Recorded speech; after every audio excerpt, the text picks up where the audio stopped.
you guys? It's Base Kato and I'm back with another video. And in today's video, y'all, what inspired this video is I was actually scrolling through my photos on my phone and I was looking at photos of my hair from back in like 2021, like 2020, 2021, and I was like, dang, why was my hair so thin? Like my hair was so thin at the ends. It was also really short too, and it just was stringy looking, y'all. I'll include some pictures so y'all can see what I'm talking about, but I was just like, what happened? Because I will say I did go through like my first curly hair journey back in 2016, 2017, because I did bleach my hair in like bleach gone wrong type scenario. I didn't have to do a big chop or anything, but I just was able to condition my hair back to health, and I pretty much did not straighten my hair ever again at that point, y'all. So what I feel like what started this second curly hair journey, y'all, is around that time, 2020, 2021,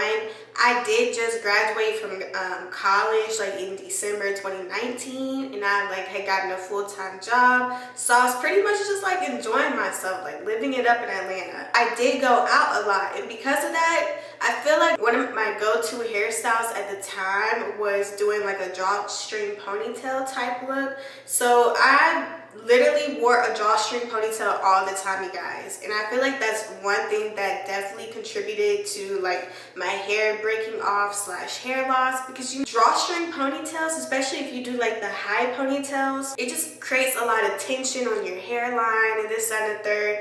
And when you do it back to back to back, you're definitely going to experience hair loss and breakage and hair thinning, and that's exactly what happened to me. And then also too, I looked back at one of my curly hair routine videos that I posted on YouTube like years ago around that time, and the products that I was using were not curly hair friendly, basically.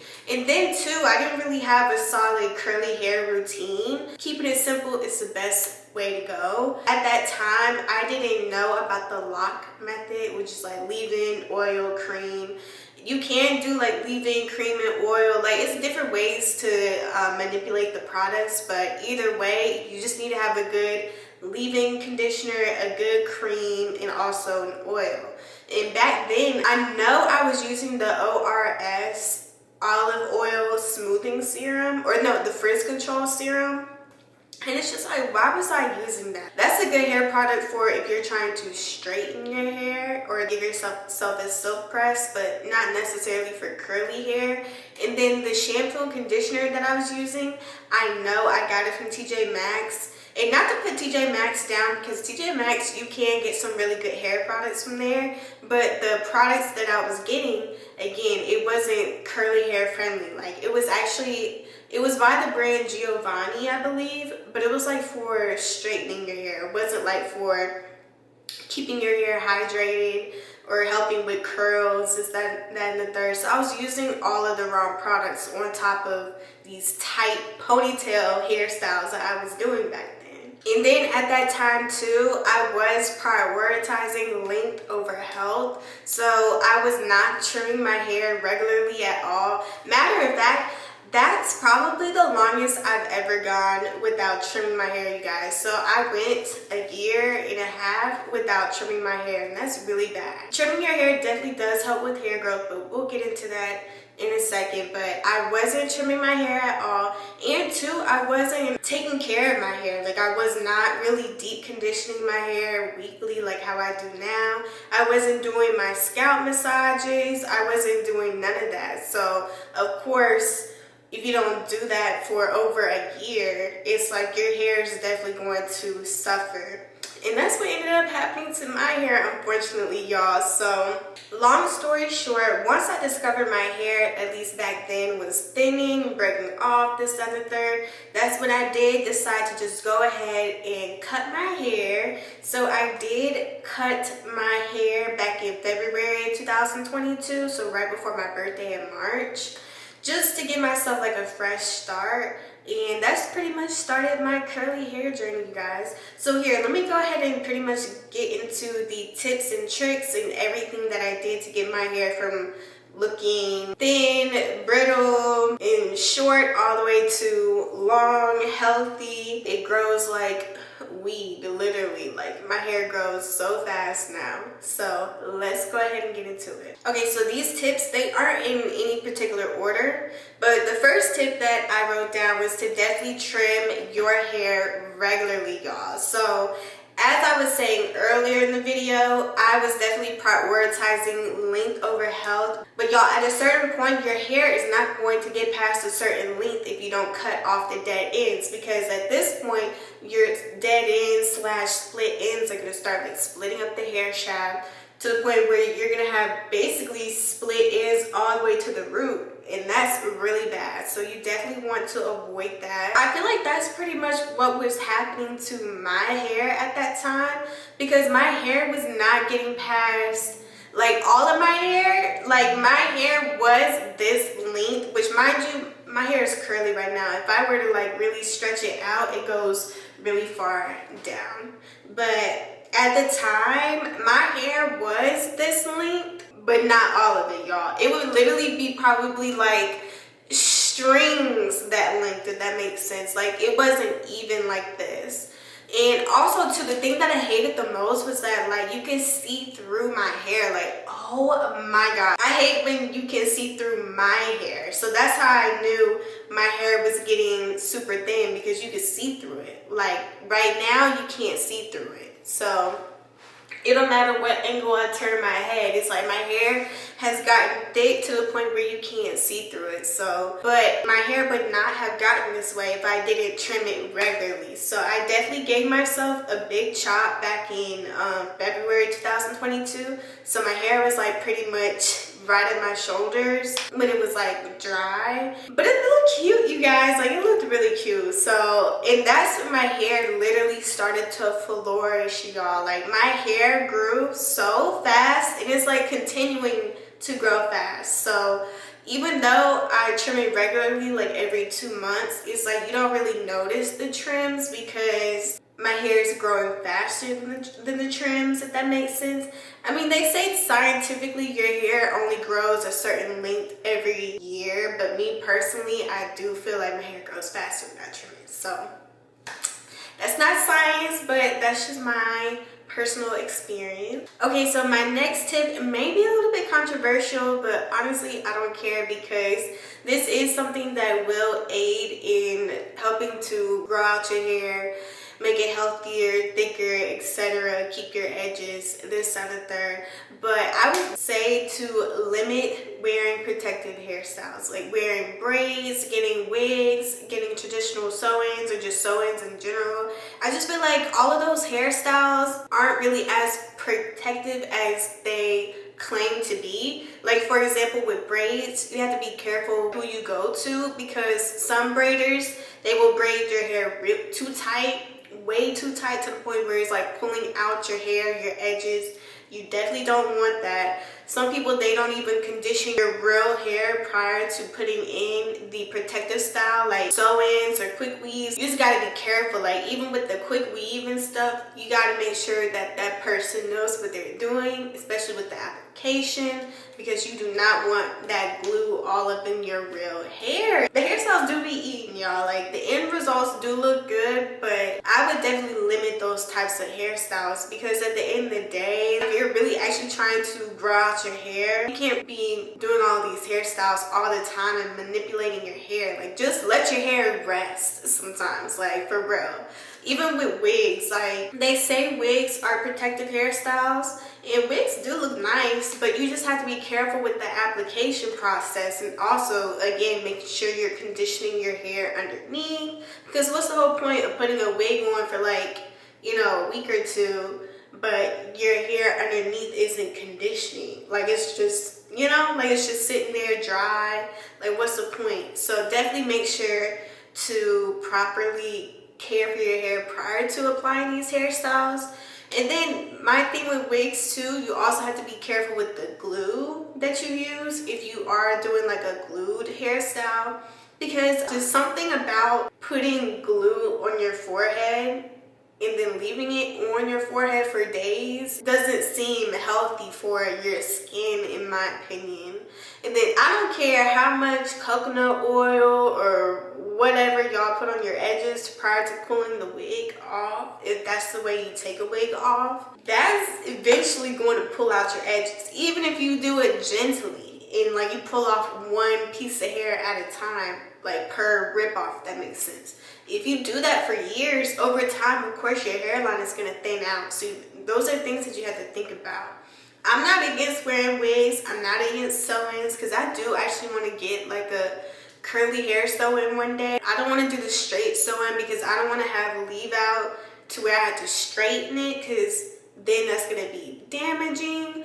So yeah, you just have to be careful with just any type of protective hairstyle, because at least in my experience and from a lot of the videos I've seen, or just people I talk to in real life, it's like I've seen how over time how these hairstyles have become more damaging than protective. And it's like, girl, you could have just slicked your hair back in a little slick bun for a month or whatever, and your hair would have grown out way more than putting it in a protective hairstyle. But that's neither here nor there. So that's the next tip, pretty much, is just leave your hair alone. As far as my weekly hair care routine, I do like to keep things pretty simple but still like straight to the point. So I do wash my hair once a week, and the day before wash day, I'll always apply Jamaican black castor oil all over my edges and like in my scalp.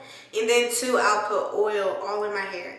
And my top 3 oils that I use is grapeseed oil, sweet almond oil, and olive oil. And matter of fact, those are the 3 oils that I used originally when I was trying to get my hair from fry to healthy back in like 2016, when I like bleached my hair and it looked crazy. I love those 3 oils. I don't use all 3 at the same time. I just kind of pick and choose, but you can't go wrong with any of them. Last night, I actually did sweet almond oil because I know sweet almond oil does help to soften your curls, and it definitely did that. So I just washed my hair today, so it is now pretty much 100% dry. So this is how my hair looks, freshly washed and everything, fresh edges and everything. So really good. But yeah, so I'll pretty much drench my hair in whatever oil I choose, and then I'll just either braid my hair or just put my hair in a bun and keep it pushing for the day. And then the next day, which is wash day, I'll actually steam my hair. And I don't actually have a real hair steamer, y'all. Like, I just use like a clothing steamer. I steam my hair, and I do have an electric head massager that I use. So I use my electric massager to massage my scalp while steaming my hair, and it feels so nice. And you only need to really steam your hair for like maybe 5-10 minutes. Like, if I'm in a rush, I do like 5 minutes tops. If I'm, have time, I'll do 10 minutes or like until the water runs out. You don't have to do too much, but if you do it weekly and consistently, it'll definitely aid in your hair growth, making your hair healthier, your curls more hydrated. And I definitely see a difference when I steam my hair compared to when I don't steam my hair, because when I don't steam my hair is definitely frizzier compared to when I do steam my hair before actually doing like shampoo and conditioner. Which, speaking of shampoo and conditioner, that's another thing. Now, I definitely try to buy products that are for curly hair. Like, I don't buy shampoo and conditioner that's for straight hair. Like, you know what I'm saying? Like, I'm just not gonna do that. Like, I will say at one point, I was using like the Aussie 3-Minute Miracle like deep conditioner and like their shampoo. I was using the Aussie Miracle Moist shampoo. Oh my goodness. Yeah, I would not recommend this. It's paraben free, but I think it has sulfates. Yeah, this has sulfates in it. So that's the one thing that I have been avoiding in shampoos and conditioners is sulfates for sure. Parabens, I'm okay with, because I don't know, for some reason parabens doesn't like dry out my hair, but I would still prefer shampoo and conditioner that doesn't have either. But I definitely make sure it doesn't have sulfates. So lately I've been using either the Dove shampoo and conditioner for curly hair, which that one doesn't have sulfates, but it has parabens. And two, I've been using this set lately by L'Oreal, the L'Oreal Everpure set, and this is the Deep Nourish shampoo and conditioner set. This shampoo and conditioner set is sulfate and paraben free, and I definitely notice a difference in how my hair turns out when I use shampoos and conditioners that don't have sulfates versus when they do have sulfates and parabens. I don't experience a lot of frizz when I use a shampoo and conditioner that doesn't have the sulfates and the parabens versus when they do. So needless to say, you guys, make sure to buy a shampoo and conditioner set that doesn't have sulfates and parabens, especially if you're a curly hair girl like me. And this set was actually really cheap. Like, I think these shampoo and conditioner was like $7.99 each. It may have been less than that, to be honest. And honestly, you could probably get it way less at Walmart because I got that at the grocery stores. And another tip too to reduce frizz, which I'm sure like most of you guys know this, but I'm gonna just reiterate it. But definitely when you rinse the conditioner out in the shower, always rinse with cold water so you can like seal in, lock in all that good moisture and everything. Don't rinse your hair out with hot water. You're just gonna create frizz and it's going to ruin your whole curly hair routine. Trust me. And then the next tip are just things that I do in my routine or like incorporate in my routine is that whenever I trim my hair, I also use the AthleG 2-Step Protein Treatment just to do a nice little treatment on my hair. So I mainly do the protein treatment, like you're not supposed to do it often. Like you're supposed to do it like pretty much every 2-3 months, something like that. Like it's not something that I do often, but I mainly do it when my hair feels, I want to say brittle, but like thin. The hair shaft itself feels thin and my curls aren't springing like normal. Like honestly right now I am due for a protein treatment, so that's pretty much how my hair is feeling right now. Like my hair does feel healthy, of course, but it's just kind of like, ooh, it's missing that protein to make sure it's extra strong, if that makes sense. So, but yeah, I always would do the 2-step AthleG protein treatment right after I would cut my hair, like trim it, just so my hair is like, you know, super fresh for the next 2-3 months. And it's crazy because it's like I notice an immediate difference when I use the AthleG 2-step protein treatment. That's why I would definitely highly recommend that. Honestly, that's the first thing that I did. Like whenever I had fried my curls off in 2016, that's the first thing that I grabbed from Sally's Beauty Supply. I grabbed me a protein treatment and some hair oils, and I left my hair alone for like years pretty much after that. But the protein treatment is what saved my hair to where I didn't have to like do a big chop at that time. So I'm happy about that. The last real tip that I have for you guys is that pretty much just make sure to wear a scarf, a silk scarf at night, or a bonnet, or if you don't want to wear either, then just buy a silk pillowcase to put on your pillow. Also, I would recommend buying like the big silk scrunchies as well, because me, I like to put my hair up in a pineapple before going to bed. So, and I don't want to create more tension on my hair than I have to, and I don't want to snag my hair when taking out the scrunchie in the morning. So silk is the best way, so definitely get you a big silk scrunchie. Matter of fact, it looks like this, y'all. I don't know, I think I got this from Target. So either Target or Walmart, but I use this silk scrunchie all the time. Even when I wear my buns for the day, I use these silk scrunchies. So I definitely recommend stocking up on those. It definitely helps with breakage, like my hair just slides right out. But alright you guys, that's pretty much it. That's pretty much all the tips and tricks that I have. If you guys have any more questions about like any particular products that I use in the second and third, what I would recommend, what I would not recommend, or just, I don't know, whatever type of questions you have, definitely comment them down below. I'm sure I probably forgot a few tips and tricks, so I will definitely probably make another follow-up video in the next month or two. You know how YouTube is. It's okay to make follow-up videos and stuff. But anyways, y'all, hopefully y'all have a great rest of your day, and I'll see you guys in the next one. Bye.